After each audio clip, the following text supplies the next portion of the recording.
Somewhere beneath the streets of the most powerful government on Earth, there are archives that were never meant to be seen.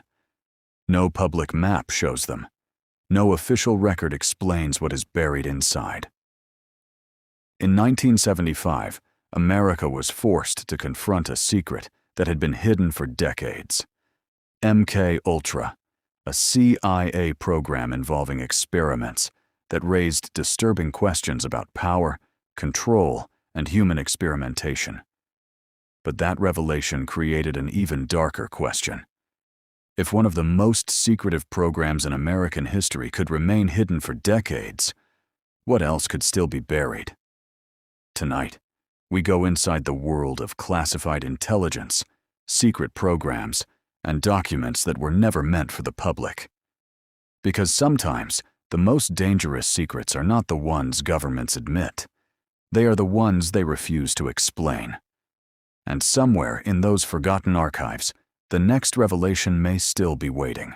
The most dangerous secrets are not always hidden in computers. Some are buried in archives, rows of metal shelves, thousands of boxes, millions of pages that remain classified long after the events they describe have disappeared from public memory. In 2017, the CIA released additional records connected to MK-Ultra, but many documents were incomplete, heavily redacted, or destroyed before investigators could examine them. And that leaves us with a disturbing question. Are we seeing the whole story?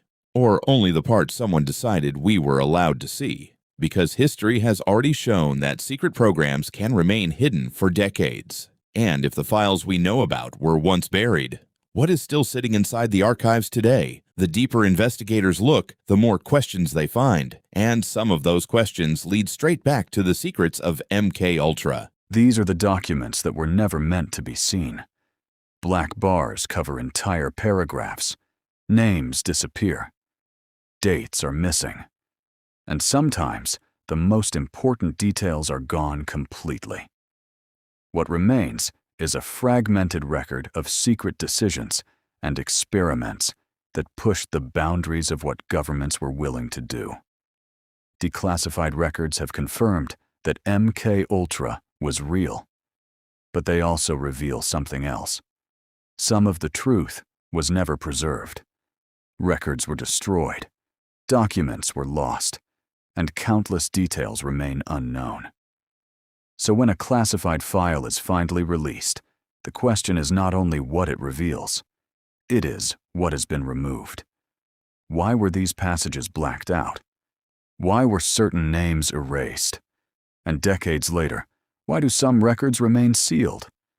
The programs may be over, but the unanswered questions are still there. And sometimes, the biggest secret is hidden behind the blackest line. Every hallway has cameras, every door has a lock. And somewhere behind those walls are people trusted with information the public may never see. Inside intelligence agencies, secrecy is built into the system. Information is divided. Access is restricted. One person may know one piece of a classified operation, while another knows something completely different. The goal is simple. No single person should be able to see everything. But history has shown that the system is not perfect. Sometimes, someone inside finds a way through the walls. Someone who has access to information they were never supposed to see. And when that happens, the consequences can reach far beyond a single building. Because once classified information escapes, there is no way to put it back. And our story is about to move from secret archives to the people who were determined to expose what was hidden inside them. The year is 1953. The Cold War is at its most dangerous point. Inside the CIA, a terrifying question is taking shape. Could the human mind be manipulated? Could drugs, isolation, psychological pressure, or other techniques be used to control human behavior? The fear of Soviet advances becomes the justification for a secret program that would later become known as MK-Ultra. What began as research into interrogation and behavior modification crossed deeply controversial ethical boundaries. Declassified records show that human subjects were involved in experiments using drugs, sensory deprivation, isolation, and psychological techniques. Some participants volunteered. Others did not know they were being studied, and some of the experiments were conducted without informed consent. These are not simply rumors from the Cold War. Government investigations and declassified records confirmed that MK Ultra existed. But there is a problem. The full story may never be known. In 1973, many MK Ultra records were destroyed on orders from senior CIA officials. And when the files disappeared, so did part of the evidence. The most disturbing part of MK Ultra may be what happened to the people who became its subjects. Declassified records describe experiments involving LSD and other methods of psychological manipulation. In some cases, people were given drugs without their knowledge or consent. One of the most notorious cases involved Frank Olson, a U.S. Army scientist. In 1953, Olson fell from a hotel window in New York City, just days after unknowingly receiving LSD during a CIA-related experiment. The government initially classified his death as a suicide. His family disputed that explanation, and decades later, the case remained surrounded by unanswered questions. A federal jury eventually found the government liable for Olson's death. But the investigation faced a devastating problem. Much of the evidence was already gone. In 1973, CYA Director Richard Helms ordered the destruction of many MK Ultra records. When Congress investigated years later, investigators could recover only fragments of the program's history. The missing files can never speak for themselves. And that leaves one question hanging over everything we know about MK Ultra. What was destroyed before anyone could ever see it? The most disturbing part of MK Ultra is not what we imagine happened. It is what the official record confirms. During the program, CIA-linked experiments were conducted at universities, hospitals, prisons, and other institutions. Some involved drugs. Others involved psychological manipulation, isolation, and sensory deprivation. And some people reportedly had no idea they were part of an experiment. The Senate investigations of the 1970s exposed parts of this hidden program to the public. But by then, much of the evidence had already disappeared. In 1973, many MK Ultra records were destroyed. The program was over. But for many of the people who had been subjected to these experiments, there was no simple ending. No complete record of what happened. No way to recover every missing piece of evidence. And that is what makes MK Ultra more than a Cold War story. It raises a question that still matters today. When powerful institutions operate in secret, who watches the people who are watching everyone else? What if the most important evidence was destroyed before anyone could examine it?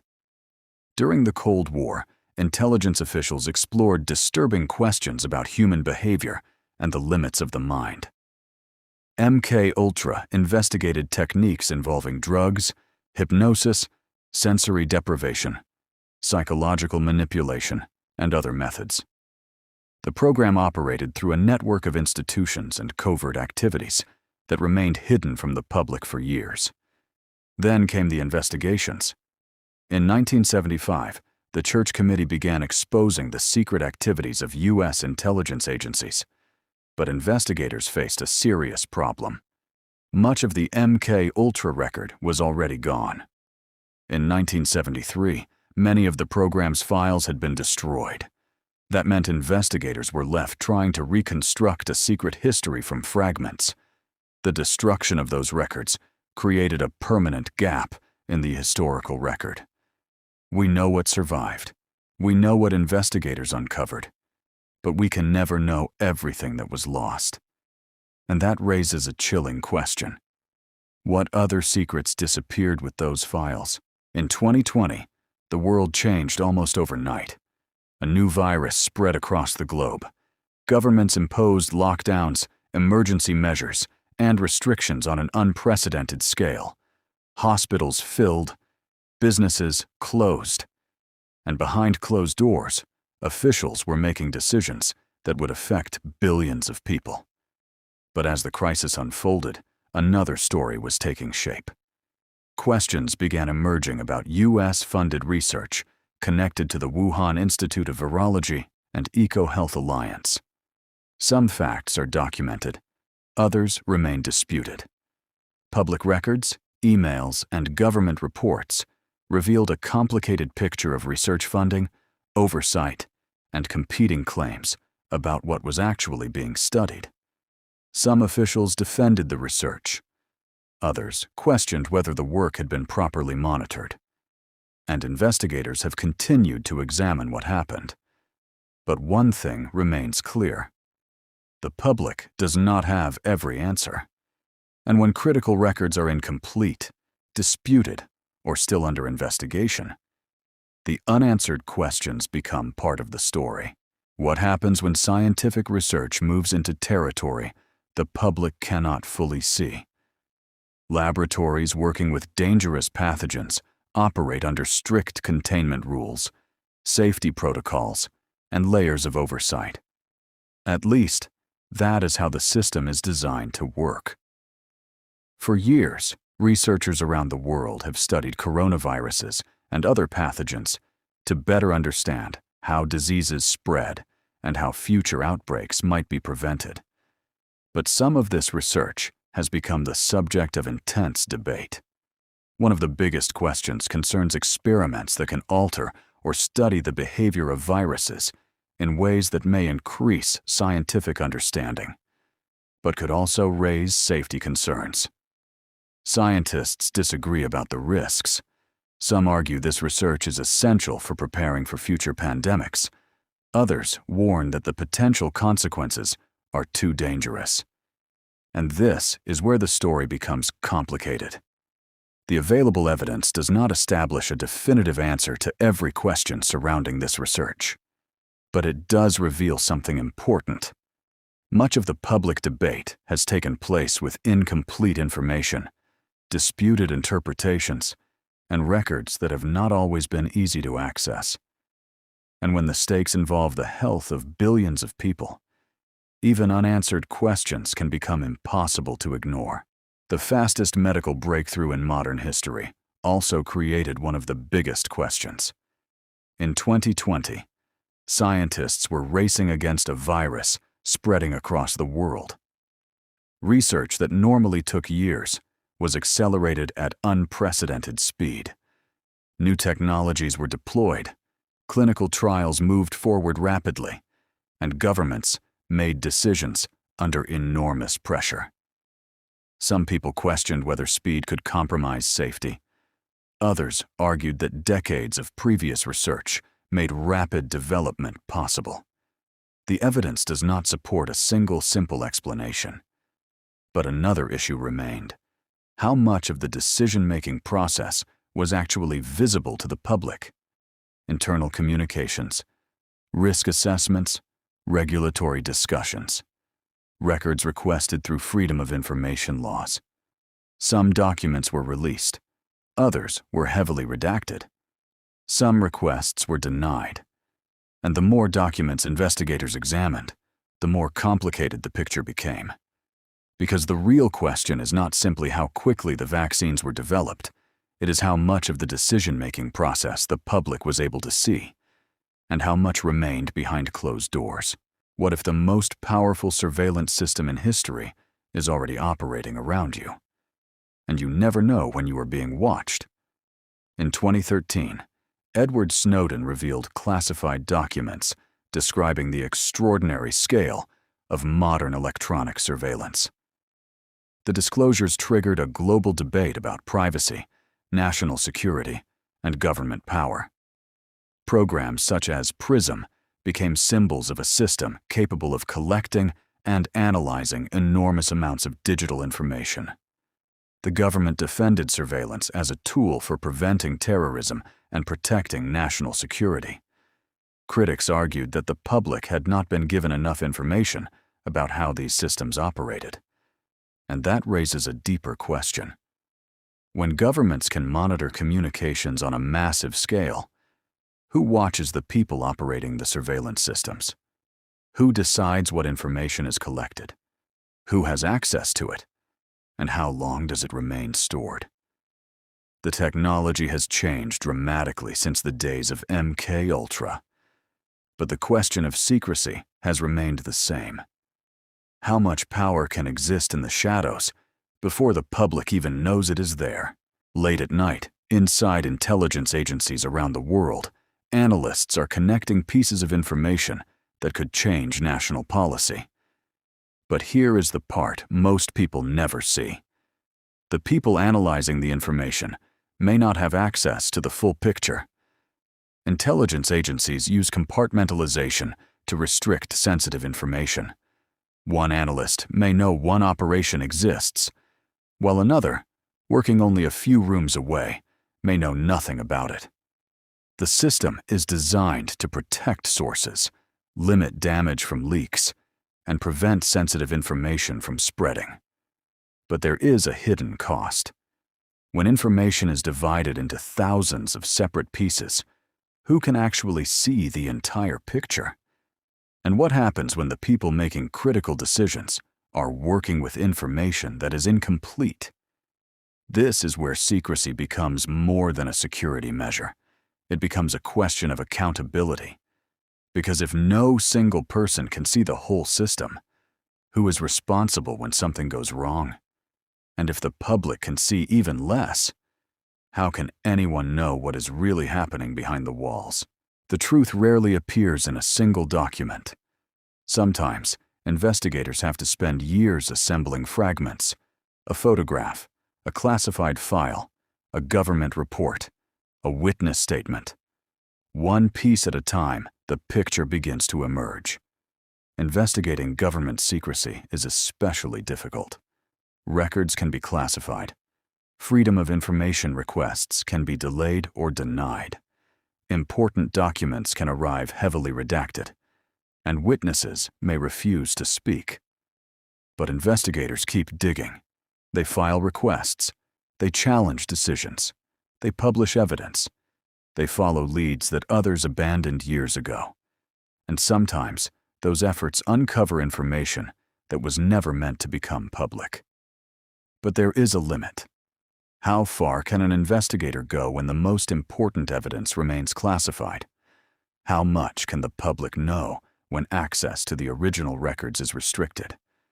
And perhaps the most important question of all, does the government have the right to keep the center of the story hidden? Or does the public have a right to see what is behind the redactions?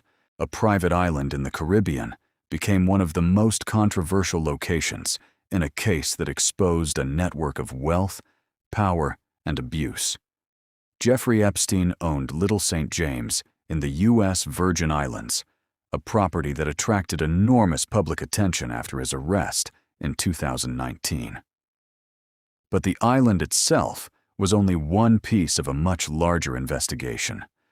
Court records, victim testimony, flight logs, and federal investigations documented Epstein's sexual abuse and sex trafficking activities.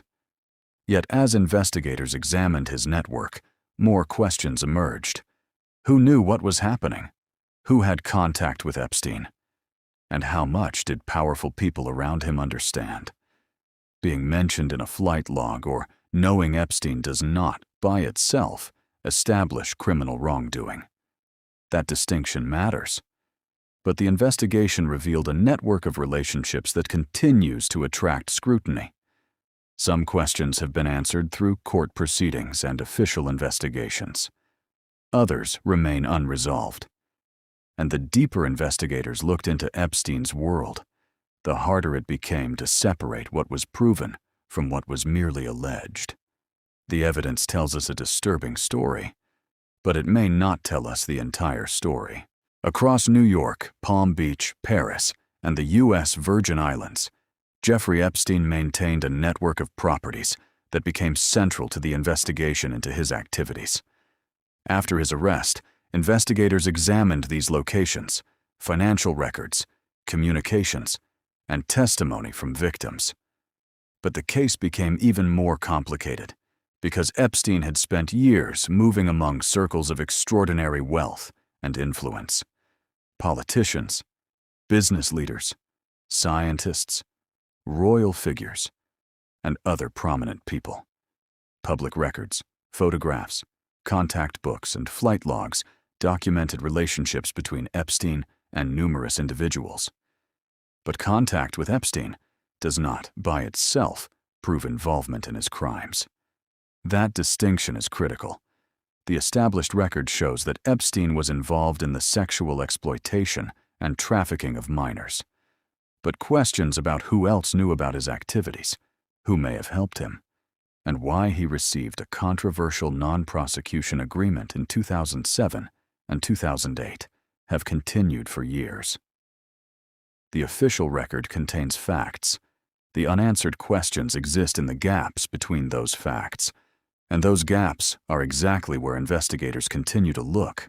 The Epstein case left behind thousands of pages of records, court filings, victim statements, flight logs, financial records, and documents released through years of legal battles. Some of these records confirmed details that had once been disputed or unknown. But they also revealed something else: how much of the story remained incomplete. Some records were sealed, others were heavily redacted, and investigators were left trying to reconstruct Epstein's network from fragments scattered across courtrooms, news reports, and official records. The most important distinction is this: appearing in a document, contact book, photograph, or flight log does not prove that someone participated in Epstein's crimes. Yet the documents still raise difficult questions. Who knew what? When did they know it? And why did some relationships continue for so long, despite the growing allegations surrounding Epstein? Epstein died before he could face a full federal trial, leaving many questions unresolved. The public record contains evidence. It also contains gaps. And sometimes, those gaps are where the biggest questions begin. Behind closed doors, some of the most important decisions in a criminal case can remain invisible to the public. In the Epstein case, a controversial agreement was reached between federal prosecutors and Epstein's legal team in 2007, leading to his 2008 state guilty plea in Florida. The agreement became one of the most heavily criticized aspects of the entire case. Victims were not properly informed about the federal non-prosecution agreement at the time. Years later, court proceedings and investigative reporting brought many of the details into public view. The controversy raised a much larger question: how much influence can powerful people have when the justice system is negotiating behind closed doors? The agreement itself was legal, but the way it was negotiated and the secrecy surrounding it became the subject of intense legal and public scrutiny. Because when someone with enormous wealth and powerful connections receives extraordinary treatment, people naturally want to know why. Who made the decisions? Who was involved? And most importantly, would the outcome have been the same if Epstein had been an ordinary man with no powerful connections? What happens when the people demanding answers are never allowed to see the full evidence? Behind every government scandal is a moment when officials are forced to explain what happened. A press conference, a prepared statement, a room full of reporters asking difficult questions.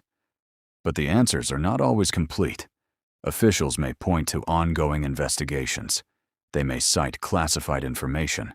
They may refuse to discuss sensitive details. And sometimes, the public is left with more questions than answers. This pattern has appeared in debates over intelligence programs, pandemic decisions, and the Epstein case. The reason is simple. Governments argue that some information must remain secret to protect national security, investigations, or individuals involved in sensitive cases. But secrecy creates a difficult problem. If the public cannot see the evidence, how can the public judge whether those in power are telling the whole story? Oversight committees exist, inspectors general exist, journalists keep investigating. But much of that process happens far from public view. And sometimes, the most important conversation is not happening at the press conference at all. It is happening behind a closed door. One journalist, alone at night, surrounded by thousands of pages of documents that someone, somewhere, never wanted the public to see. This is the reality of investigative journalism, not dramatic movie scenes, not secret meetings in dark rooms, but months and sometimes years of following documents, checking sources, filing requests, and asking the same questions again and again. Journalists have played a crucial role in exposing some of the most controversial government secrets of the modern era. The New York Times reported on MK Ultra in the 1970s. The Guardian and the Washington Post published revelations from the Snowden documents. And journalist Julie K. Brown brought renewed attention to the Epstein case through years of reporting. These investigations showed something important. Secrets can be uncovered, but they also revealed how difficult the process can be. Classified records, sealed documents, uncooperative sources, legal pressure, and information that may never become public. So the question is not only what journalists have uncovered, it is what remains undiscovered. How many stories ended before they reached the public? How many documents were never found? And how many secrets are still waiting for someone to ask the right question? There are people inside these systems who eventually decide they can no longer remain silent. They are whistleblowers. In 1971, Daniel Ellsberg leaked the Pentagon Papers, exposing hidden details about the Vietnam War. In 2013, Edward Snowden revealed classified documents describing the scale of NSA surveillance. And in 2021, Frances Haugen released internal documents from Facebook, bringing renewed scrutiny to the company's practices. Different people, different institutions, but the same difficult choice. Stay silent, or risk everything to reveal what they believe the public has a right to know. Whistleblowers can face prosecution, loss of their careers, public attacks, and the destruction of their personal lives. And for every person who speaks out, there may be many others who remain silent. Not because they have nothing to say, but because the consequences of speaking can be overwhelming. Security clearances can disappear. Careers can end. Legal battles can last for years. The message is clear. Inside systems built on secrecy, silence is often the safest choice. And that raises one final question. How many secrets have never been exposed because nobody was willing to risk everything to reveal them? Copying classified documents from inside a government system is one of the most dangerous decisions an insider can make. Every access can be logged. Every file can be tracked. Every movement can leave a digital trail. And yet, some people have still chosen to take that risk. The Snowden disclosures demonstrated just how much information could potentially be accessed by someone with the right credentials and technical access. It exposed a difficult weakness in systems built around secrecy. The threat does not always come from outside. Sometimes it comes from within. But what drives someone to risk their career, their freedom, and their future? Whistleblowers have given different answers. Some said they believed the public was being misled. Others believed government secrecy had gone too far. And some believed citizens had a right to know what was being done in their name. Whether their actions were justified remains a subject of intense debate. But one question is impossible to ignore. What did they discover that made them willing to risk everything to expose it? Beneath the surface of the modern world, a vast surveillance infrastructure is watching, recording, and analyzing information on a scale that would have been unimaginable a generation ago. Massive data centers, powerful computer networks, systems capable of processing enormous amounts of digital information. The Snowden disclosures in 2013 gave the public a rare glimpse into some of these capabilities, revealing programs involving metadata collection, communication surveillance, and internet monitoring. But technology has continued to evolve. Facial recognition, automated analysis, predictive algorithms, massive databases capable of connecting information from countless sources. These technologies exist, but the full capabilities of many government surveillance systems remain classified. And that creates a difficult question. How much surveillance is actually taking place? Who has access to the information being collected? And who is making sure those systems are being used within the law? The servers continue running, the data continues accumulating, and the public can only see a fraction of what happens behind the screen. So the real question is not whether surveillance exists, it is how much of it remains hidden. The strongest secrets are protected long before they ever reach a computer. Behind layers of steel doors, biometric scanners, cameras, and restricted corridors, classified information is kept inside facilities designed to reveal almost nothing to the outside world. Some of these rooms are known as Sensitive Compartmented Information Facilities, or SCIFs. They are built to control who can enter, what can be brought inside, and who can hear or access sensitive information. The purpose is clear: protect national security. But secrecy has another side. The more information that is classified, the harder it becomes for the public to know what is genuinely dangerous and what is simply being kept out of sight. Government watchdogs have repeatedly raised concerns about overclassification. Documents can remain classified for years, sometimes decades. And when almost everything is hidden behind security rules, accountability becomes difficult, because the public cannot examine what it cannot see. And that creates a question that goes far beyond one locked door. When secrecy becomes the default, who decides what the public is allowed to know? The hardest part of any investigation is not finding connections. It is proving what those connections actually mean. For decades, investigators have uncovered documented examples of government secrecy. MKUltra was real. Secret surveillance programs were real. The Epstein case exposed relationships between a convicted sex offender and people from powerful circles. And during the COVID-19 pandemic, governments made extraordinary decisions that were not always fully understood by the public at the time. These facts are documented.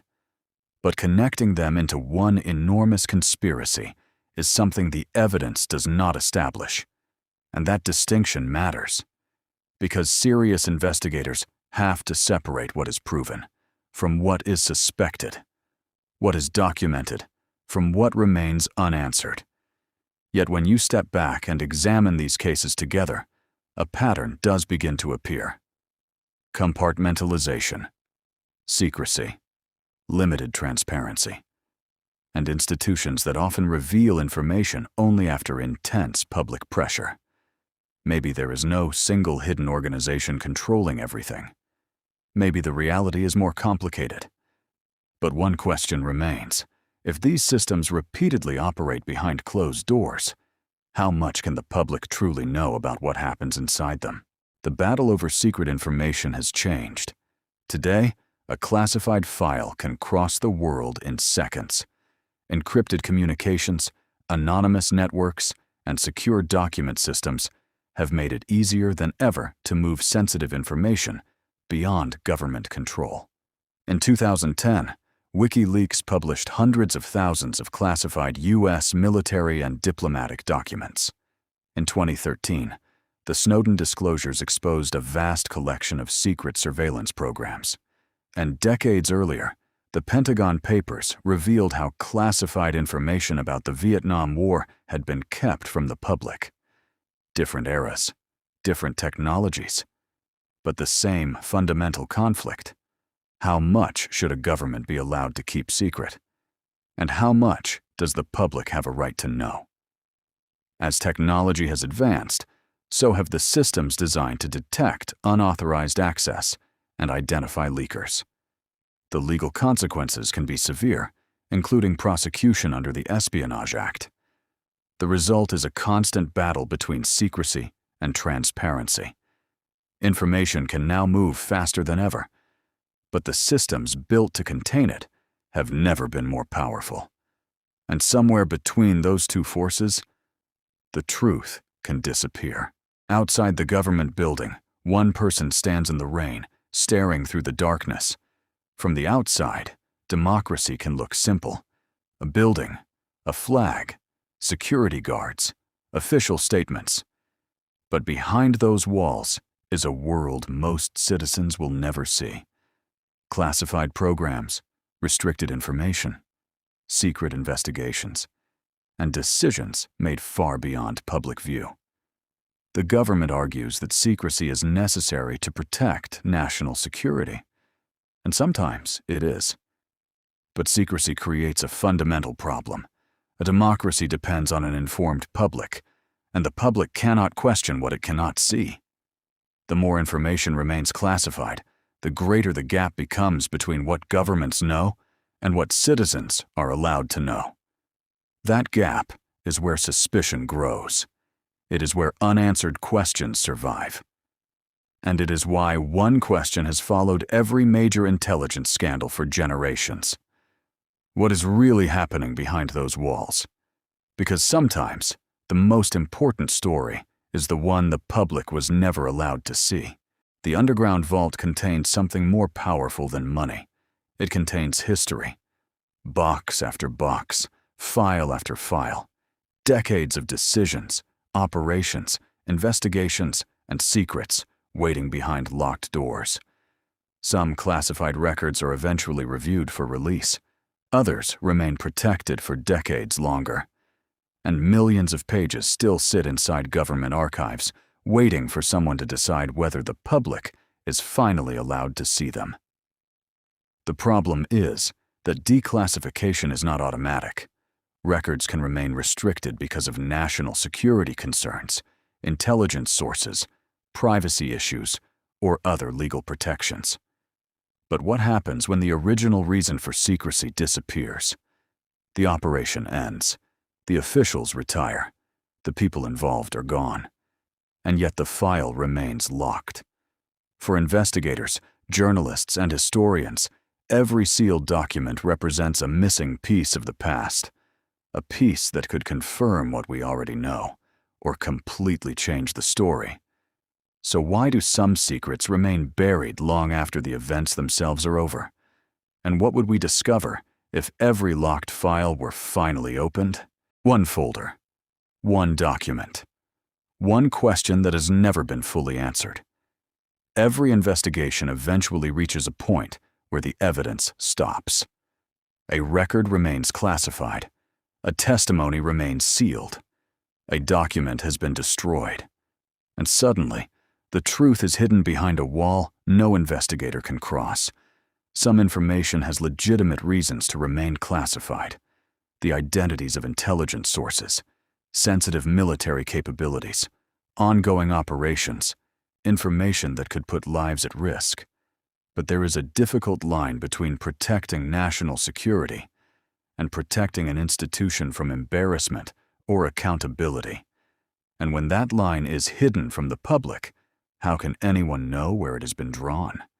That single folder represents every unanswered question left behind, every missing document, every sealed testimony, every piece of evidence that may never be released. Investigators can follow the trail. They can uncover fragments. They can reveal what survived. But sometimes, the most important piece remains locked away. And if that final document is never opened, the full truth may remain hidden forever. The lights are still on. The servers are still running. The files are still being stored. And somewhere behind those locked doors, questions remain unanswered. We have followed the evidence through decades of secrecy, MK Ultra was real. Government surveillance programs were real. The Epstein investigation exposed a disturbing network of wealth, influence, and abuse. And the COVID-19 pandemic revealed how quickly governments can make decisions that affect billions of people, while the public struggles to see the full picture. These are documented facts, but they are not the entire story. Because history has shown us something uncomfortable. Sometimes, what the public is told is only part of what later becomes known. Documents are released, investigations begin, whistleblowers speak, and years later, new evidence can change what we thought we understood. So the final question is not whether governments have secrets. They always have. The real question is how many remain hidden, how deep they go, and whether anyone will ever uncover them. The investigation does not end here. Some files remain sealed, some records are gone forever, and somewhere in the darkness, the next secret may already be waiting.